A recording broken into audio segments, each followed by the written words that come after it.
goes down 9876, it's because your service was not there.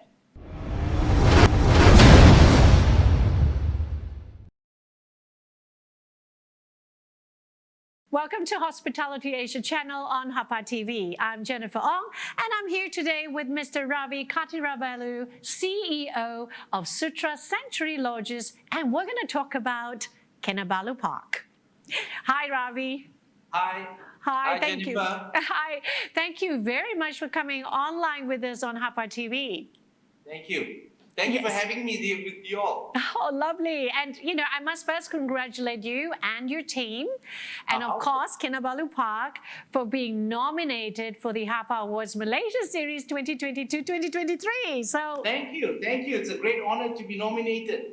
Yes, and I think, you know, it's time. It's time for you guys to come back. It's time for, you know, for hospitality places to come back and really take on the show, yeah? You know, because, hey, we've been locked down for 2.5 years. And you know what, Ravi, I have to say kudos to you, kudos to your team. I don't know how you guys do it. I mean, you talk about resilience. Are you guys that deserve all the recognition in the world when it comes to resilience? I mean, I'm really interested to know, how do you guys hold on? How do you keep things going for 2 years or 2.5 years, Ravi? I think for us was a little bit more difficult than most of the other hotels, because primarily we are located in a national park. So being in a national park, we do not enjoy the benefits of, you know, you can use the hotel facilities for quarantine or anything like that. When the park is shut, your hotel is completely shut. Yeah. So we were physically closed for 2.5 years, and there was no form of business coming in at all. Wow. So I think the saving grace for us was very much my own team players. They understood the situation that we were going through. They volunteered to go on no paid leave.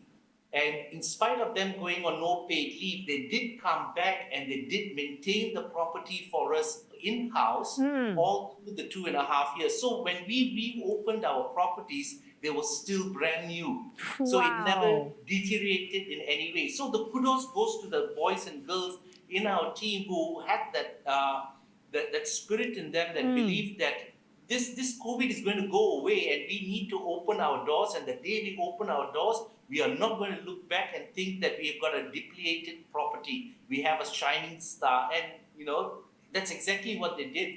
Wow. And we got a lot of support from the government in terms of subsidies for the wages and things like that. But it was tough. And I think that our thanks also go out to our partners, our suppliers who understood the situation. They held back on collections and things like that for 2 years. We are now settling most of the debts that we have accumulated. But it has been a rough ride, but we are glad we made that ride, and we've come out stronger. The team has actually come out much stronger than before. Wow. So that's good. Amazing, amazing, really. You know, I mean, from HAPA TV, HAPA Awards, really kudos to you and your team, at Kinabalu Park. And that's what, when we talk about resilience, we talk about that, keeping things together, keeping the spirit together, you know, the belief system, and say, look, we want to come back and come back strong. Yeah, so definitely. But so now that things are opening up, tell us what's new, how's the transition like? Well, you see, it has not been easy, the transition. I mean, we did lose a fair share of our employees, but sadly, what has happened in the hospitality industry, and I think you can ask a lot of hospitality guys, they'll tell you, many of the people who left the industry don't seem to want to come back into the industry. And I think it is a nationwide phenomenon that's ongoing. And I've also traveled around the world lately, and it's worldwide. It's not just in Malaysia. So we are having difficulty in filling certain skilled jobs like chefs and things like that. Right.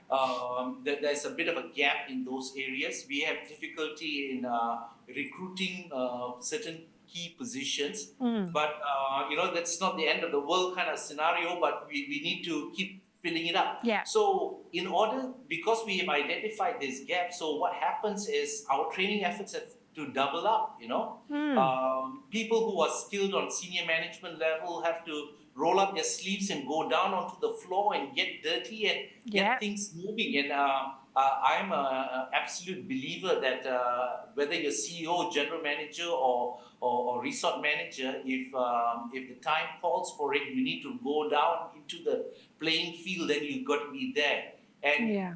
that is leadership that I feel is by example that helps the team to mold back and push forward. So that transition part is quite difficult for us, but we are getting through that one. And the other one is our market mix. Our market mix has shifted quite dramatically. The international market is coming back in trickles. It's Right. not the way it used to be. Right. So the one that is actually building our business right now is the Malaysian market, and we're doing everything we can to look after our Malaysian market tremendously well. We used to have a 40% Malaysian market share. Now we are reaching at least 90%. Wow. So That's- the shift is quite dramatic for us as well. So hopefully the international market does come back, and then we'll be able to balance the pie again. Right. But other than that, the Malaysian market has been supporting us tremendously well. They Yeah. have been great supporters of all our products. So I'm very happy that we found this market again, and we are able to utilize it and work it to the best of our ability. So Yeah. we slowly build it back again. Nice, interesting. I mean, and that's all part of being resilient, isn't it? Yes, Getting yes. going and keeping going and being Exactly. flexible and adaptable. And you guys are doing brilliantly well.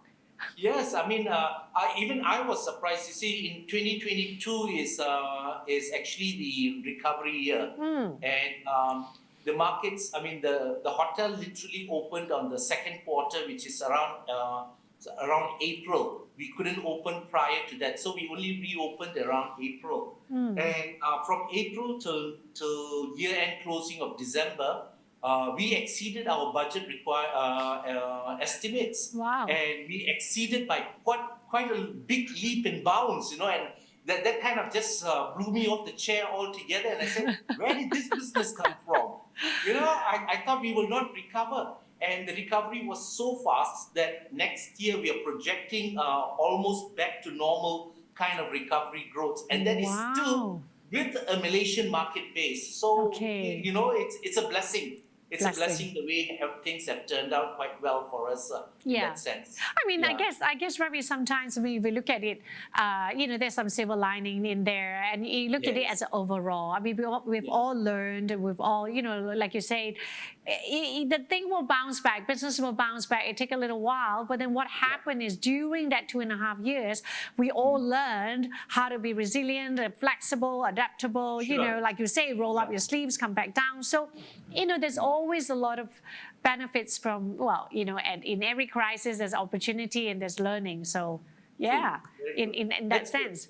Great. So tell me, what is there for guests and customers to look out for at Kinabalu Park in 2023? What are the new things? What are the exciting things? Okay, in Kinabalu Park, first of all, it's a UNESCO listed national park, Malaysia's very first. Okay, so we have, like I said, we have maintained or upgraded all our facilities. We are actually adding new renovated products into the accommodations as well.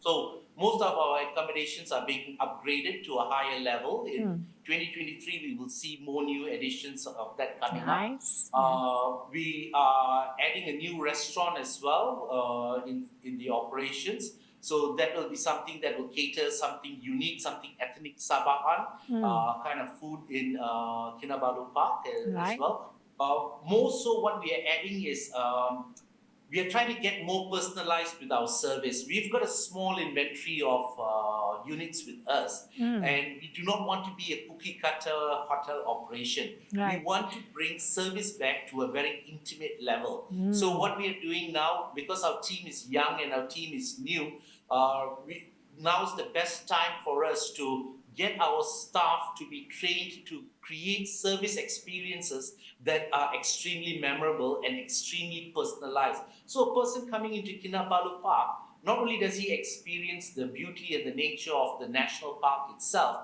but being in a park and being pampered, being spoiled for choice of services and quality of products that come in, that is the focus moving forward that we are planning to do. And I think this was the realignment we needed in order for us to bring back our operations to what exactly we wanted to be. And I think after all this time, it's the personalization of the service that is key in our operations. And once you do that, then people experience and understand what service and what quality is, and that brings the draw factor back into our parks. So that is what we want to do.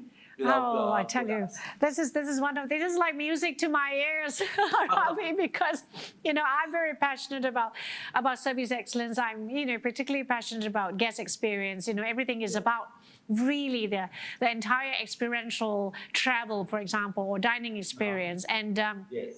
And it's you do get some, most of the hotels or most of the hospitality and tourism establishments have issue with labor shortage, manpower shortage, and unfortunately sometimes they tend to say, oh, what service, Jennifer, what experience, even delivering service is an issue because we don't have enough people. But then again, if for properties who really go beyond, the extra mile and say, look, whether we have enough people or not, we still need to create experience. We still need to, work on a personalized service. And that's what I call, really outstanding establishments and outstanding establishments and passionate leaders like yourself who understands the importance of a customer experience. We don't know your labor shortage because it's part of the experience. And that's why people come to you.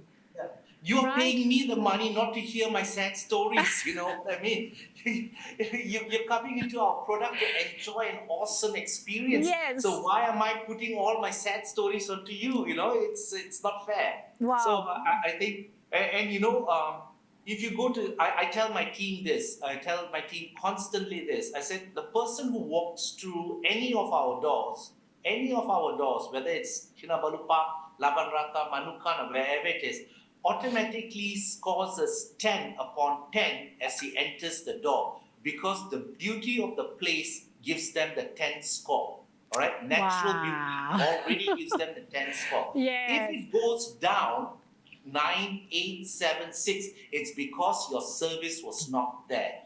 Wow. Okay. So it is nothing to do with product or distance or whatever it is, because the person loves the place. He's in such an environment, and he's rating his negative scores because of your service. So we are already at the 10 score. Let's keep it there, or let's go higher.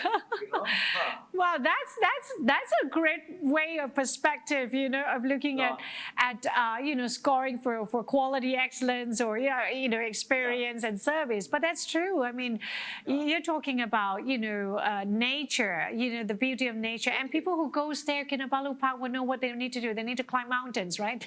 Yes. There are those who climb the mountain, and there are those who just sit by the chalets and sit by the fireplace and enjoy a glass of wine, and it's like as if you're in Switzerland. You cannot imagine how beautiful it can get. And I say to them, I mean, I would pay $10,000 to fly to Switzerland to experience exactly this, which I can do it for $2,000 in my place. So what's the mind-boggling difference here? Correct. Wow, and these are the type of stories we want to be able to get and to tell. I really, and that's the thing. People don't really see these hidden treasures, the hidden gems and hidden treasures, and we think that we don't have them when we start looking abroad, but actually we do have so many of them here. It's right at our back door. The temperature in Kinabalu Park drops to about 14 degrees. Beautiful. HAPA TV is going to come and document all that and and really put it into our channel. Yeah, I mean this is like a documentary. Wow, thank you. Wow, it's a beautiful. I mean, really, I think it's these are treasures that we want to really highlight, you know, the beautiful places of Malaysia. And Ravi, thank you so much for sharing it. I mean, you know, it's really, really nice. And you know, last words to the audience who are tuning in. Any last words to the audience who are tuning in? To all the audience who are tuning in right now, I am indebted to you because more than 300 of my employees have a livelihood because you supported us and you looked after us when we were struggling to come back on. And I'm grateful for that. And, you know, we just want to return that favor by looking after you when you come to our place. Great. Thank you so much, Ravi. Thank you very You're most much. welcome. Yes, and you know, thank you for sharing all the wonderful stories of Kinabalu Park. And you know, looking forward to seeing you, and of course, you know, seeing you at the red carpet at the awards dinner. Thank you very much for having us. All right, so take good care, and you know, we'll see everybody soon, and of course, see you guys all at the next episode. Take care. Okay, thank you. Bye.